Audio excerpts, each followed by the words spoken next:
Burnhams go back in Essex to 1635. Even though I'm the current generation that's running the shipyard here, the history is not something that I alone possess. It's shared at least equally with almost everyone in this town, and if you start to include the fishing, almost everyone in this area. There's a historic marker that says that the adjacent acre of land was set aside by the town fathers in 1668 for the men of Essex to build ships and employ workmen to that end. The boats I build are almost entirely made of recycled material. Not only is it all of the wood, which is cut for land clearing jobs and tree work and brought to me by local tree companies, but also a lot of the hardware, the gear, the engine is all out of other boats. And so all of my material is coming local. I can run a 10-man crew building a new wooden schooner with no dumpster and produced almost no waste. Everything that doesn't go into the boat either goes into the house or the shop or the steam box for heat, and we just basically build boats with all kinds of gear coming into the yard and nothing leaving but a boat.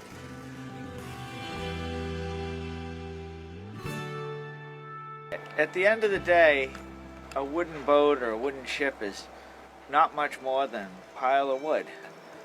My friend Davis says if you start with a good pile of wood, then you'll wind up with a good boat. The person standing at the sawmill making the split-second decisions on what goes where and how it's cut has a lot to do with the longevity of the vessel if the captain can keep it off the rocks.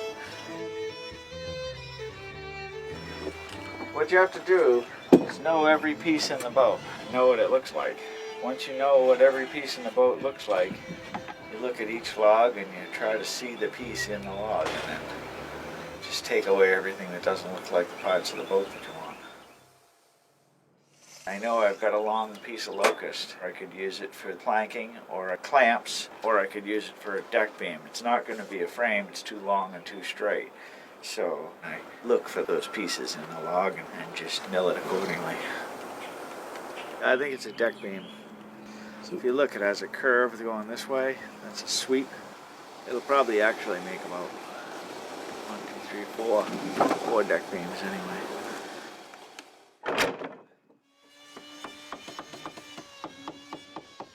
When I was growing up, my father built wooden boats in the backyard just because he enjoyed the boat building. His father had grown up in the shipyards, so the passion for shipbuilding comes from my father. But on my mother's side, my great-grandfather was a fisherman, and probably before that they were fishermen over in Sicily. So part of the passion I have from the water probably also comes from my mother in the Sicilian part of the family. The first and foremost requirement of any wooden shipbuilder is experience on the water. The more experience you have on the water, the more you're able to form opinions about construction, engineering, sails, balance, how deep it's got to be or how stable it's got to be, and then having an understanding of the medium you're working in, how to form it in such a way that it will function, hold together, and be safe. This boat that we're looking at right now is the schooner Ardell, and I built her in the fall of 2010 and spring of 2011. She's a 40-ton Pinky schooner, which is an older style vessel indigenous to Essex and Cape Ann.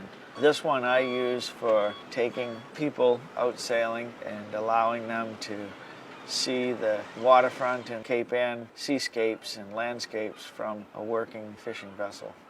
It was built sort of as my answer to the economic crisis of 2008. There was just no customers. And so it seemed like the only way out of the boat building business for me was to actually build a boat and use it in the charter business. And so this boat was built with no paid help. It was all friends and family that just chipped in.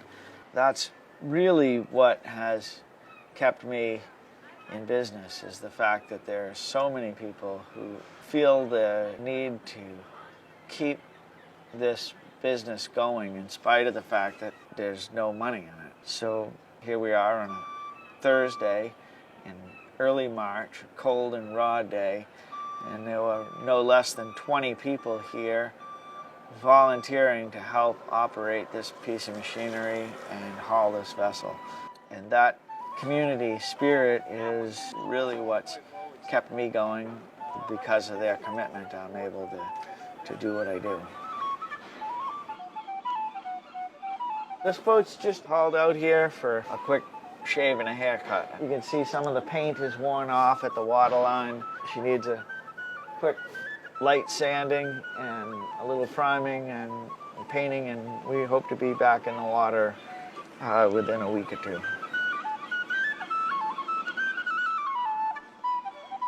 It was a very lucky thing when Tom Ellis came to hire me to build the Lannon.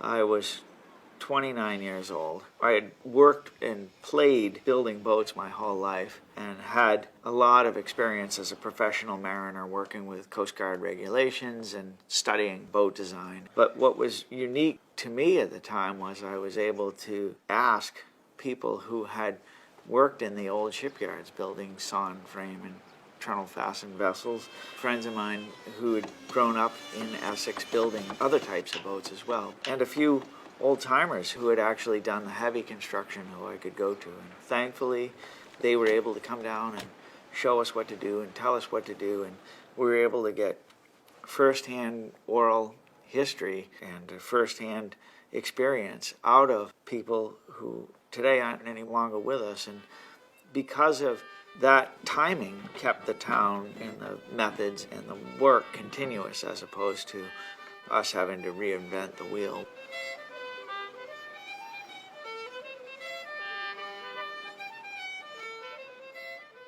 The Savannah W. Beale was built in 1911 by Frank C. Adams in East Booth Bay, Maine. It was built as a herring fishing schooner. It was restored to its auxiliary sail configuration and then worked in the passenger industry and the waterfronts all along the New England coast for over 100 years. What the Beale needs at this point is a complete rehabilitation of the entire hull structure, from the keel to the deck. What we're saving is largely the stories that form what she is. And not long from now, we'll give future generations an opportunity to form their own stories with that same boat that's been running for 110 years. It's just an honor to be involved with her. I don't want to be the last boat builder. I hope that in every young person I work with, that I'm looking at someone who will find the passion to build boats and follow that passion, and that these traditional craft will continue on, and that the craft itself of the building, the maintenance, and the work, and the operation will also continue.